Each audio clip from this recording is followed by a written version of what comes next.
Thank you. Thank you very much. Thank you. Ladies and gentlemen, please give a warm welcome to entrepreneur, empowerment coach, and author Judith Joy, everybody.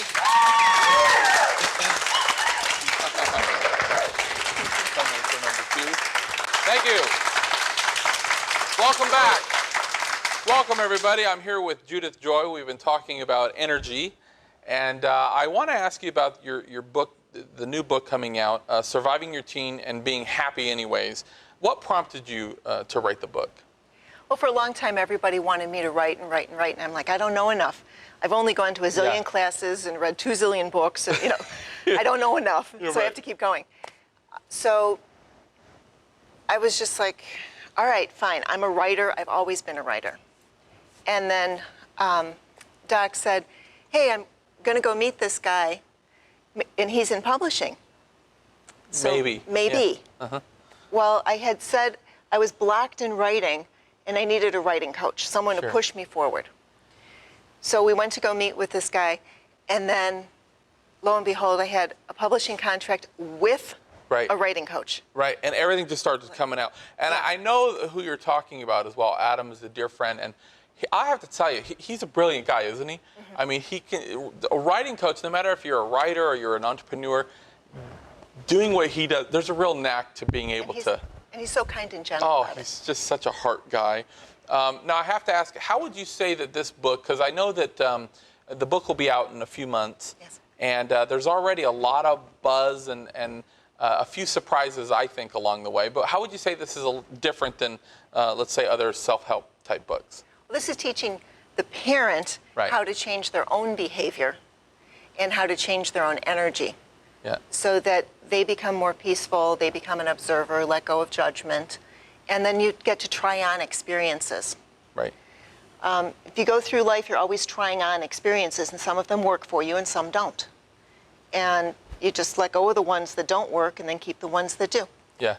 Well, when you read the title, Surviving Your Teenager, you think you know what it's going to be about, but as you just mentioned, it's not really focusing on actual parenting. It's more on the parent's behavior and how you can really affect what they're doing. I found it fascinating, but I want to ask you, you talk a lot in the book about finding truth.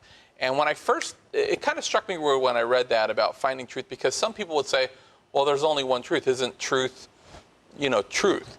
But you talk a lot about how truth is really, it's a perception. Expound on that a little bit. I found that very fascinating in your book. Truth is based on whatever your perspective is. Right. It's how you look at something. If you come at life because you were abused, your truth is going to be that other people aren't safe. But if you come at life because everybody has been really nice to you, then your truth is that people are safe. Right. And then truth is only true until it's not. So when you feel safe again, then people are more safe. Right. And I feel like, I know in the book it talks about teaching you how to follow your intuition. Yes. And I feel like over the years I've kind of developed, I trust my gut, so to speak. I feel like I have good intuition. But does that rule really apply to everybody, that just trust your intuition? What if how do you know if your intuition's right? Well, you start with small things. Yeah. And you sort of test it out with the small things. And it's this little voice in your head. And it's just sort of talking to you saying, take your umbrella, or don't go in that door, things like that. Sure. And you listen to that voice, and the more you listen, the stronger it gets.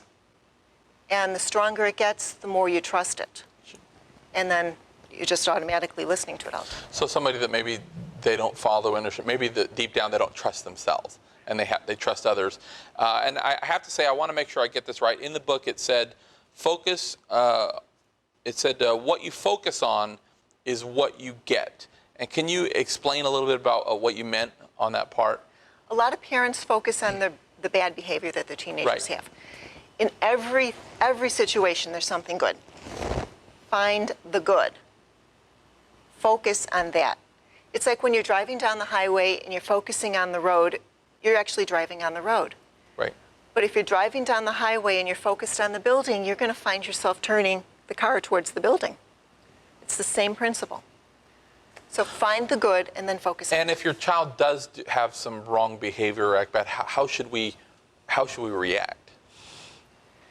First is to get calm within yourself so that it's not a knee-jerk reaction. It's all about how you react to things. So once you're calm, and then you go to the teen and go, okay, what's this really about? Because I know that this behavior wasn't what we wanted, but why did you have this behavior to begin with? Yeah. Yeah, because I think, like you said, a lot of times before you have all the facts, there's kind of a knee-jerk reaction of, what are you doing? And I have to say, when I was reading the book, I have a 5-year-old, as you know, and I was already thinking like, oh man, in 8 or 9 years, I'm going to be, but it really is more of training for the parents. And you can start your training now. Yeah, that's what it's really not for teenagers. It applies to many relationships. When the book comes out, where will we be able to get the book? It's going to be through Amazon. Amazon and the bookstores across the country, and I think also Indigo River. Publishing.com. We're so excited. I'm going to pick up one of the first copies. Please come back and say hi to your dad for us. Judith Joy, everybody.